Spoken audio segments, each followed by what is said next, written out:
வாழ்க்கை என்பது நாம் நினைப்பது போல அன்று. இந்த மேலோட்டமான வாழ்க்கையை நாம் புரிந்து கொண்ட ஒரு வாழ்க்கை அன்று. வாழ்க்கை ஒரு முரண்பாடு. Life is a paradox. அதுதான் இன்றைய வாசகங்கள் நமக்கு சொல்லுகின்றன. முதல் வாசகம், முதலில் முரண்பாடு என்றால் பிறப்பும் இறப்பும், தோற்றமும் வீழ்ச்சியும், சிரிப்பும் அழுகையும், தீமையும் நன்மையும். இப்போ நீங்கள் புரிஞ்சுக்கிட்டீங்கன்னு நினைக்கிறேன். இதுதான் வாழ்வு என்பது. இதுதான் லைஃப் இஸ் அ பேரடாக்ஸ். வாழ்வு என்பது முரண்பாடுகளை கொண்டது. இதுதான் உதாரணம்.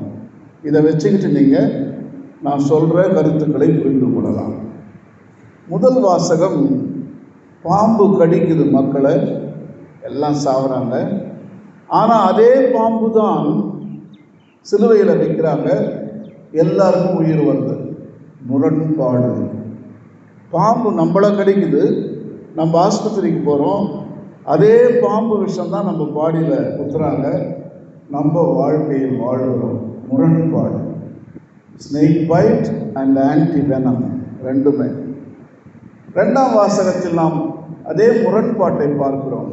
கடவுள் எப்படி இருந்தவர்? பைத்தியக்காரன் மாதிரி இல்லை. நாம் கும்பிடுவது பைத்தியக்காரன், கிரிமினல், குற்றவாளி, எல்லாவற்றையும் இழந்து ஒரு அடிமை கோலத்தில் நாம் அவரை போற்றுகிறோம். கடவுள் எப்படி இருப்பார்? மகிமையில் இருப்பார். இதே கிறிஸ்து மனிதனாவதற்கு முன்னால் எப்படி இருந்தார்? மகிமை. பிதா, சுதன், பரிசுத்த ஆவி, ஒளியில் இருந்தவர். பாருங்க, முரண்பாட்டை பார்க்கிறோம். கடவுளர்களிடமே இந்த முரண்பாடு இருப்பதை நாம் பார்க்கிறோம். Even in divine model there is paradox. அதே தான் ஃபிசிக்கல் மாடலில் நம்ம பார்க்குறோம். அது டிவைன் மாடல், இது ஃபிசிக்கல் மாடல். அது காணக்கூடாத ஒரு மாடல், இது காணக்கூடிய மாடல். அங்கே எப்படி இருக்கோ அதே மாதிரி தான் இங்கே தான் இருக்கு. மூன்று கடவுளர்களிடம் அதை நாம் பார்க்கிறோம். கடவுள் படைக்கிறார், ஒரு கடவுள் பாதுகாக்கிறார், மற்றொரு கடவுள் அழிக்கிறார், புதுப்பிக்கிறார்.